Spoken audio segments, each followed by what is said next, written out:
নমস্কার বন্ধুরা, welcome to cooking with ইচ্ছে। সাধারণ পটল অসাধারণ স্বাদে কিভাবে বানানো যাবে সেটাই আজকে আমি আপনাদের সাথে শেয়ার করব। রেসিপিটাতে একেবারে ঘরোয়া উপকরণ ইউজ করব, থাকবে স্পেশাল মশলা, থাকবে স্পেশাল টিপস। তাই রেসিপিটা ফুল ওয়াচ করে শিখে নেবেন কিভাবে কি করতে হবে।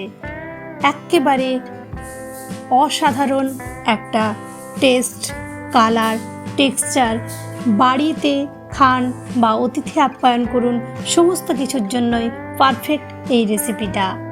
তো রেসিপি বানানোর জন্য এখানে আমি বেশ খানিকটা পটল নিয়ে নিয়েছি। আপনার যেমন পরিমাণে বানাবা সেই পরিমাণে বানাবেন। এখন লক্ষ্য করুন আমি পটলগুলো কিভাবে কাটছি। পটলের খোসা এরকমভাবে একটু পুরোটা খোসা ছাড়িয়ে বাকিটার অর্ধেক যে খোসাটা সেটা ছাড়িয়ে নিলাম। এইভাবেই পটলগুলো আমি কেটে নেব, ঠিক এইভাবে। এখন আমি কেটে নেওয়া পটলগুলো ভালো করে জল দিয়ে ধুয়ে আর ছুরির সাহায্যে চারদিকে এরকম কাট লাগিয়ে নিচ্ছি, যাতে পটলের মধ্যে সমস্ত মশলা ভালোভাবে ঢোকে। তাই এই কাটিংটা খুবই ইম্পর্ট্যান্ট। অবশ্যই এইভাবে কিন্তু পটলগুলোতে কাট লাগিয়ে নিতে হবে, এটা কিন্তু স্কিপ করবেন না। এই প্রসেসটাকে পুরোপুরি ফলো করার চেষ্টা করবেন। সমস্ত পটলগুলোতে কাট লাগিয়ে নেওয়ার পর এখন আমি পটলগুলোর মধ্যে নুন আর হলুদ ভালো করে মেখে নেব। আর হলুদ আর নুন মাখিয়ে এটাকে 10 মিনিটের জন্য আমি রেখে দেব, যাতে নুন আর হলুদটা ভালো মতো এদের গায়ে ঢুকে যায়। 10 মিনিট পর কড়াইয়ে বেশ খানিকটা হোয়াইট অয়েল আমি গরম করে নিয়েছি। তবে আপনি চাইলে সর্ষের তেল বা অন্য তেলেও বানাতে পারেন। আর তেলটা একটু বেশি দিতে হবে, কেননা এটার মধ্যে এখন আমি পটলটা ফ্রাই করব। হাই ফ্লেমে তেলটা ভালো মতো গরম করে ফ্লেমটাকে লো করে দিয়ে এখন পটলগুলো এটার মধ্যে আমি ছেড়ে দিলাম। পটলগুলো ফ্রাই হতে থাক, একটু নেড়ে চেড়ে এটাকে জাস্ট কম আঁচে ছেড়ে দেব ফ্রাই করার জন্য। ততক্ষণ আমি একটা মশলা বানাচ্ছি। নিয়ে নিয়েছি একটা মিডিয়াম সাইজের পেঁয়াজ, 12 থেকে 14 পিস রসুন, একটু আদা আর কয়েকটা কাঁচা লঙ্কা। তবে ঝালটা আপনারা নিজেদের ইচ্ছে মতো দেবেন, জল দিয়ে ওটা বেটে নেব।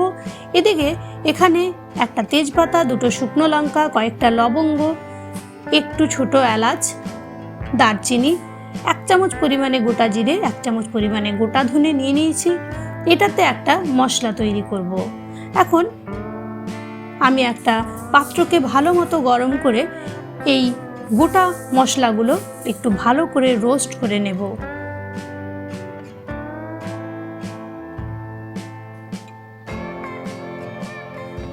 দেখুন আমাদের মশলার রোস্ট একেবারে পারফেক্ট হয়ে গেছে। এটাকে এবার আমরা গুঁড়ো করে নেব।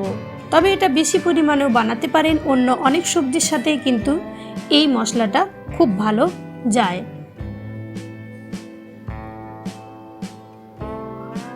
হয়ে গেছে।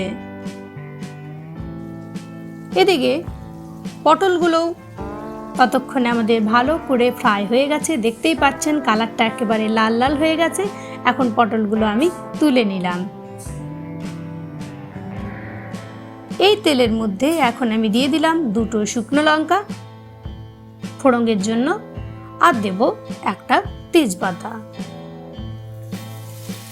একটু ফ্লেভারটা অ্যাড হয়ে যাওয়ার পর রেডি করে রাখা মশলা বাটাটা আমি দিয়ে দিলাম এটার মধ্যে। ফ্লেমটা আমাদের মিডিয়াম টু লো রাখতে হবে।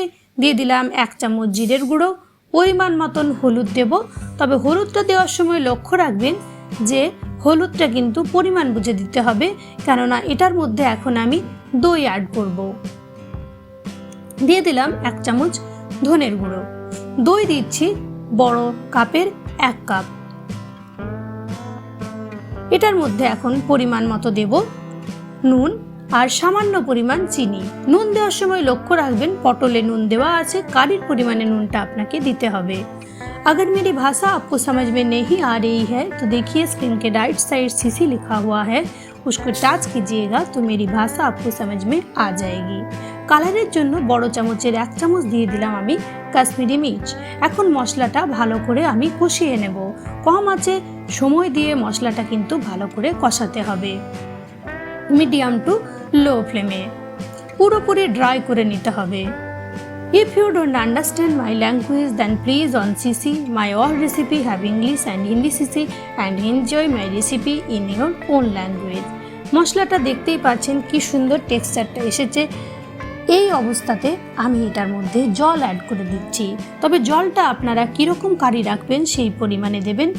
আমি এখানে 1.5 গ্লাস জল ইউজ করেছি মিডিয়াম গ্লাসে। এখন এটার মধ্যে আমাদের যে রেডি করে রেখেছিলাম মশলাটা সেটা দেব। তার আগে ভালো করে আমি একটু ঘুরিয়ে নিচ্ছি, যাতে করে নিচে যদি মশলা লেগে থাকে সেটা ঠিকঠাক করে ব্যালেন্স হয়। তাই নিচে যদি মশলা লেগে থাকে তাহলে কিন্তু পুড়ে যাবে মশলাটা আর টেস্টটা বাজে হয়ে যাবে। তাই ভালো করে জলের সাথে মশলাটা আমি মিশিয়ে নেব। এখন রেডি করে রাখা মশলা যেটা ছিল গুঁড়ো মশলা সেটা 1.5 চামচ দিয়ে আর পটলগুলো দিয়ে ঢেকে রাখবো 5-7 মিনিট মিডিয়াম ফ্লেমে। 5-7 মিনিট ঢেকে রাখার পরেই দেখতেই পাচ্ছেন রেসিপি আমাদের রেডি হয়ে গেছে। কেমন লাগলো আজকের দই পটল রেসিপি অবশ্যই কমেন্টের মাধ্যমে জানাবেন। ভালো লাগলে লাইক দেবেন, শেয়ার করবেন, আর চ্যানেলে প্রথম দর্শক বন্ধু হলে ফুল ভিডিওটাকে ওয়াচ করে চ্যানেলটাকে সাবস্ক্রাইব করবেন। এতক্ষণ ধরে আপনারা দেখছিলেন কুকিং উইথ ইচ্ছে সংযুক্তার সাথে। এমনই নিত্য নতুন রেসিপি পেতে প্রতি সোমবার শুক্র সন্ধে 6টা ভারতীয় সময়ে চ্যানেলের পেজে চোখ রাখতে ভুলবেন না যেন। ভালো থাকবেন সবাই, সুস্থ থাকবেন। ধন্যবাদ।